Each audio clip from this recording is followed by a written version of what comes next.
नमस्कार दोस्तों, स्वागत है आपका हमारे YouTube चैनल जरधारी क्लासेस में।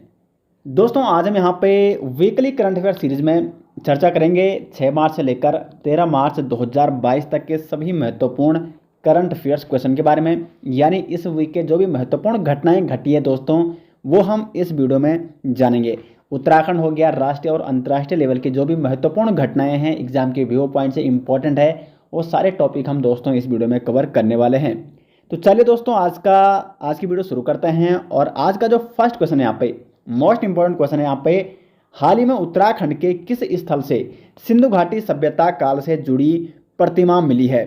अलकनंदा घाटी से, भागीरथी घाटी से, यमुना घाटी से या शारदा घाटी से? तो इसका जो सही आंसर हो जाएगा दोस्तों, वो हो जाएगा यमुना घाटी से। यमुना घाटी में आजकल हाल ही में दोस्तों सिंधु घाटी सभ्यता काल से जुड़ी एक प्रतिमा मिली है। अब देखो, जो यमुना घाटी है, यमुना घाटी मतलब यमुना नदी कौन से जनपद में पड़ती है उत्तराखंड में? तो दो जनपदों से गुजरती है यमुना नदी, उत्तरकाशी और देहरादून। इसका मतलब या तो देहरादून में मिले होंगे ये प्रतिमा, या तो उत्तरकाशी में। अभी हम इसके बारे में डिटेल्स में चर्चा करते हैं। तो यहाँ पे आप जान सकते हैं कि दून पुस्तकालय एवं शोध केंद्र की पहल पर पुरातत्व व इतिहास के शोधार्थियों ने उत्तरकाशी जिले, ठीक है याद रखना आप, उत्तरकाशी जिले की यमुना घाटी में बर्नीघाट जो कि सहायक नदी हो जाएगी यमुना नदी की, बर्नीघाट से लगभग 10 किलोमीटर उत्तर पूर्व में देवल गांव से पाषाण निर्मित महिष भैंसा मुखी चतुर्भुज मानव प्रतिमा खोज निकाली गई है। ये एक मानव प्रतिमा है जिसका मुख कैसा है? एक महिष के आकार का है। महिष का मतलब एक भैंसे के आकार का है। यहाँ पे आप देख सकते हो बगल में इसका, यहाँ पे इसकी इमेज आप देख सकते हो। इस प्रकार से ये मानव प्रतिमा मिली है यमुना घाटी से उत्तरकाशी जनपद में, जो कि बताई जा रही है कि यह सिंधु घाटी सभ्यता काल की है। उत्तराखंड की यमुना घाटी में पहले भी सिंधु घाटी सभ्यता से जुड़े अवशेष मिल चुके हैं। यहाँ कालसी में अशोक के शिलालेख, जगतग्राम व पुरोला में ईंट से बनी अश्वमेध यज्ञ की वेदियाँ और लाखा मंडल के देवालय समूह प्रसिद्ध हैं। ये सारी तो आपके देहरादून में स्थित हैं। अशोक का शिलालेख ये कालसी में है। कालसी में यहाँ पे वो भी क्या है, यमुना घाटी के अंतर्गत ही आता है। तो इम्पोर्टेंट ये है दोस्तों, यहाँ पे सिंधु घाटी सभ्यता से जो ये मानव प्रतिमा की खोज हुई है, इसका मुख कैसा है? तो महिष भैंसे के आकार का। ये मोस्ट इंपॉर्टेंट है। इस प्रकार से क्वेश्चन एग्जाम में बन सकते हैं। आगे बढ़ते हैं। यहाँ पे उत्तरांचल नारी शक्ति सम्मान से किसको नवाजा गया है? उत्तरांचल नारी शक्ति सम्मान से हाल ही में नवाजा गया है बसंती देवी को। बी ऑप्शन हो जाएगा क्वेश्चन नंबर 2 का यहाँ पे सही आंसर। महिला दिवस कब था? महिला दिवस 8 मार्च को। 8 मार्च को महिला दिवस के अवसर पर उत्तरांचल विश्वविद्यालय ने पर्यावरणविद पद्मश्री बसंती देवी को, ठीक है, बसंती देवी इससे पहले पद्मश्री सम्मान से भी सम्मानित हो चुकी है। मैंने आपको कुछ दिन पहले बताया था वो वाली वीडियो में, पिछली वीडियो में। तो इनको उत्तरांचल नारी शक्ति सम्मान से नवाजा गया है बसंती देवी को। सम्मान के रूप में उन्हें 1 लाख रुपए की धनराशि और प्रशस्ति पत्र दिया गया है। विश्वविद्यालय की ओर से पहली बार स्वामी विवेकानंद ऑडिटोरियम में सम्मान समारोह का आयोजन किया गया था। बढ़ते हैं आगे क्वेश्चन नंबर 3 की ओर। अंतर्राष्ट्रीय महिला दिवस पर उत्तराखंड की कितनी महिलाओं को कल्याणी सम्मान 2022 से सम्मानित किया गया? इंपॉर्टेंट क्वेश्चन दोस्तों, आप इसको कर दीजिए। कल्याणी सम्मान 2022 से अंतर्राष्ट्रीय महिला दिवस पर उत्तराखंड की 11 महिलाओं को सम्मानित किया गया है। यानी उत्तराखंड की 11 महिलाओं को कल्याणी सम्मान 2022 से सम्मानित किया गया है अंतर्राष्ट्रीय महिला दिवस के अवसर पर, जो कि 8 मार्च को मनाया गया था। बी ऑप्शन हो जाएगा क्वेश्चन नंबर 3 का सही आंसर। जानते हैं इस क्वेश्चन के बारे में डिटेल्स। तो अंतर्राष्ट्रीय महिला दिवस के मौके पर 8 मार्च 2022 को नई दिल्ली के पंचकुइया रोड स्थित गढ़वाल भवन में प्रवासी उत्तराखंडी महिलाओं की सामाजिक संस्था कल्याणी सामाजिक संगठन द्वारा विभिन्न क्षेत्रों में सामाजिक कार्यों में उत्कृष्ट योगदान देने वाली उत्तराखंड की महिलाओं के सम्मान में कल्याणी सम्मान समारोह 2022 आयोजित किया गया।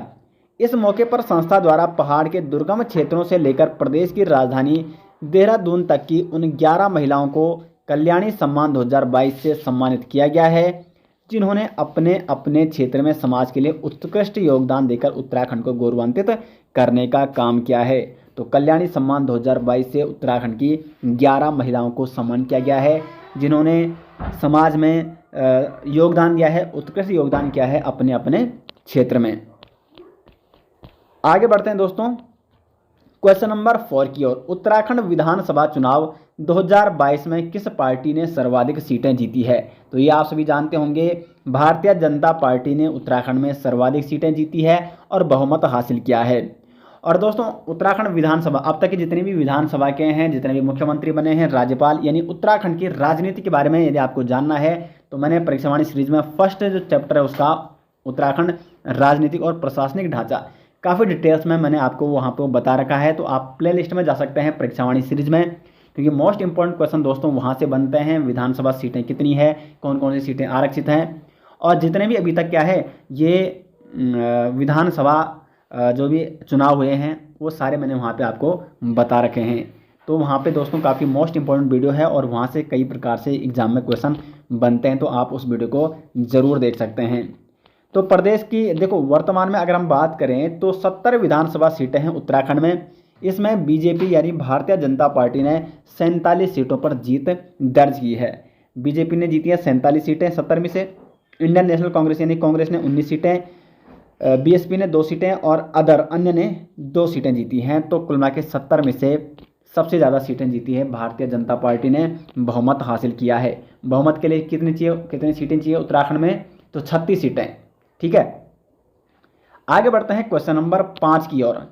पेटा स्केल सुपर कंप्यूटर परम गंगा को कौन से राष्ट्रीय संस्थान में स्थापित किया गया है? पेटा स्केल सुपर कंप्यूटर परम गंगा को यहाँ पे आईआईटी रुड़की में स्थापित किया गया है। ए ऑप्शन हो जाएगा यहाँ पे सही आंसर। आईआईटी रुड़की कहाँ है? हरिद्वार में, उत्तराखंड के हरिद्वार में।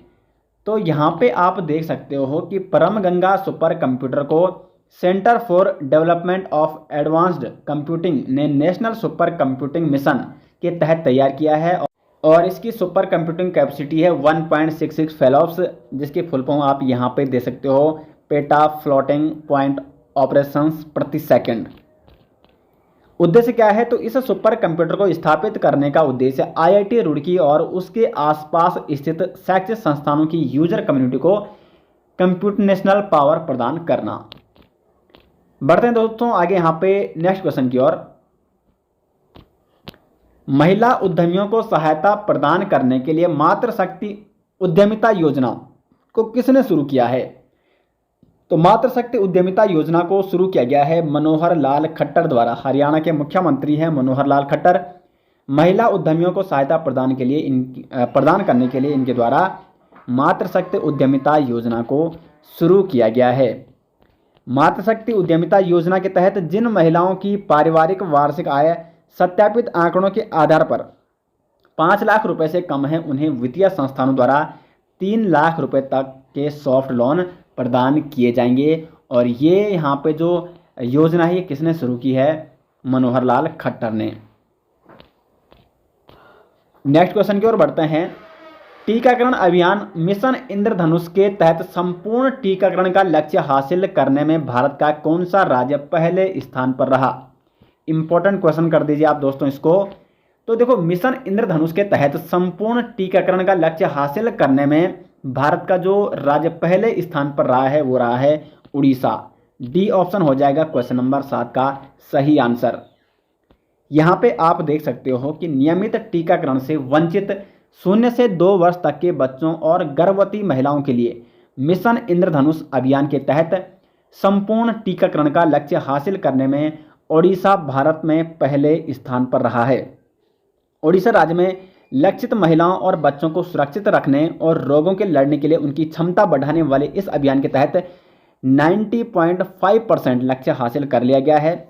मिशन इंद्रधनुष 2014 में देश के सभी नागरिकों को सस्ती और सुलभ स्वास्थ्य सेवा प्रदान करने के लिए शुरू की गई थी और इसका उद्देश्य 2 वर्ष से कम उम्र के सभी बच्चों के साथ साथ सभी गर्भवती महिलाओं को 8 वैक्सीन रोकथाम योग्य बीमारियों के खिलाफ टीकाकरण करना है। तो ये था दोस्तों मिशन इंद्रधनुष।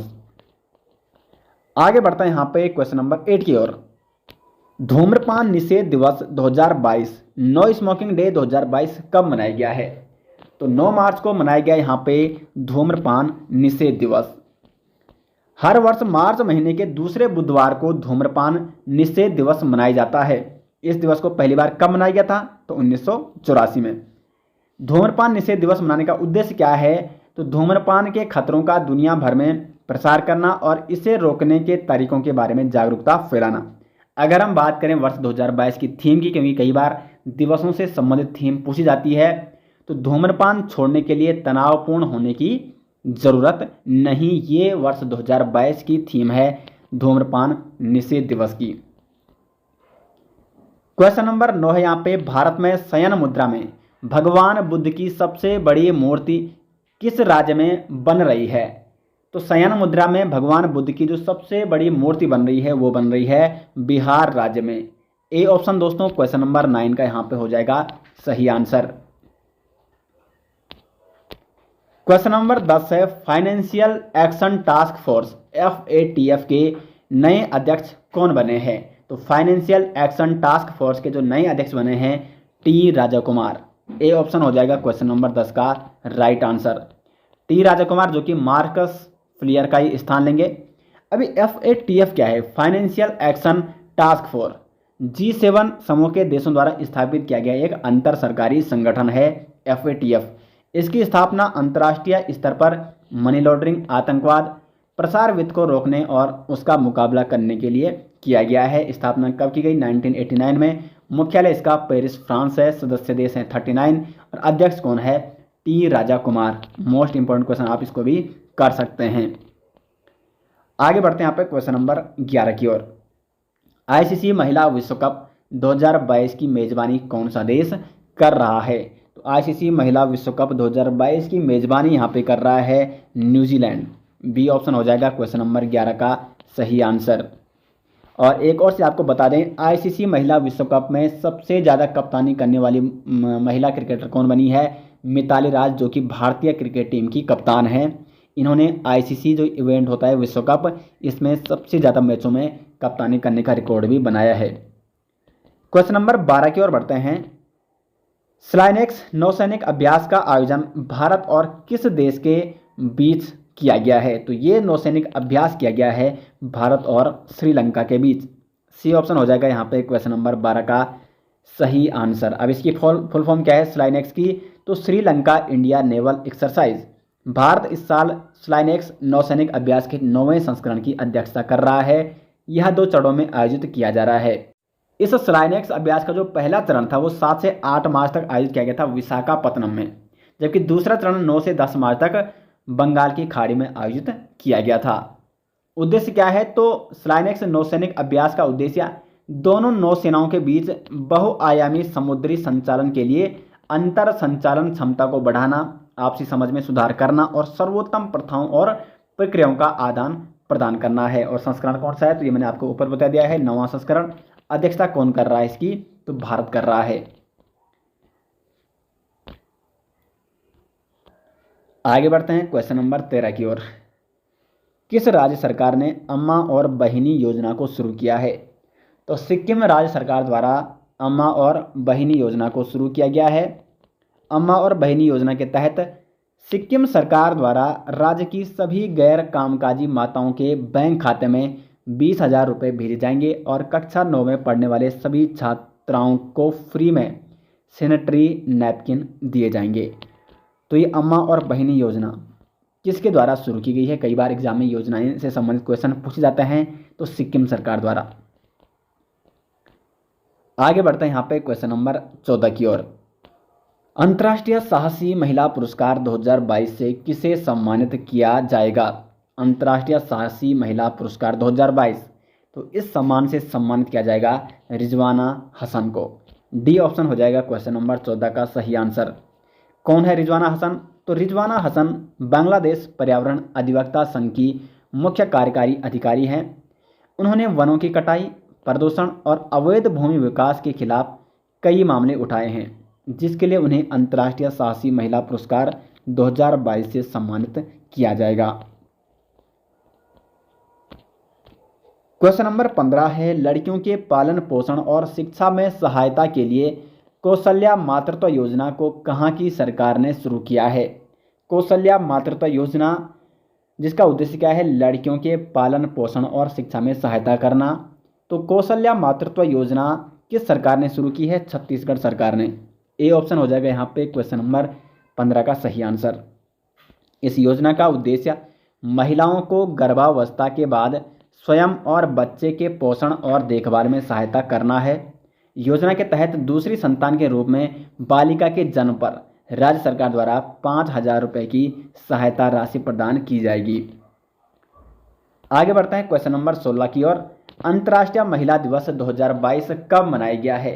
तो 8 मार्च को दोस्तों, 8 मार्च 2022 को अंतर्राष्ट्रीय महिला दिवस के रूप में मनाया गया था। सी ऑप्शन इस क्वेश्चन का हो जाएगा सही आंसर।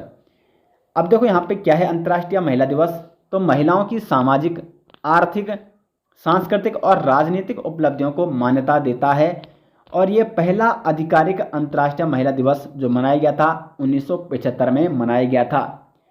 इसे यूएन यानी संयुक्त राष्ट्र द्वारा मान्यता दी गई थी। उद्देश्य क्या है? अंतर्राष्ट्रीय महिला दिवस महिलाओं की सामाजिक, आर्थिक, सांस्कृतिक और राजनीतिक उपलब्धियों को पहचानने के लिए मनाया जाता है। वर्ष 2022 की थीम क्या है? ये इंपॉर्टेंट है, थीम कई बार पूछी जाती है। तो gender equality today for a sustainable tomorrow, ये वर्ष 2022 की अंतर्राष्ट्रीय महिला दिवस की थीम है। आगे बढ़ते हैं यहाँ पे क्वेश्चन नंबर 17 की ओर। इंद्रधनुष अभियान 4.0 के प्रथम चरण की शुरुआत कब से की जाएगी? तो 7 मार्च से दोस्तों यहाँ पे इंद्रधनुष अभियान 4.0 के प्रथम चरण की शुरुआत हो चुकी है। जन्म से 2 वर्ष तक के बच्चों के पूर्ण टीकाकरण कराने के लिए सघन इंद्रधनुष अभियान 3 चरणों में चलाया जा रहा है। पहला चरण इसका 7 से 14 मार्च तक, उसके बाद 4 अप्रैल और 7 मई से चलाया जाएगा। तो ये 3 चरणों में यहाँ पे इंद्रधनुष अभियान चलाया जाएगा, जिसके प्रथम चरण की शुरुआत हो चुकी है 7 मार्च से। तो दोस्तों ये थी इस वीक के most important current affairs question 6 मार्च 2022 से लेकर 13 मार्च 2022 तक के।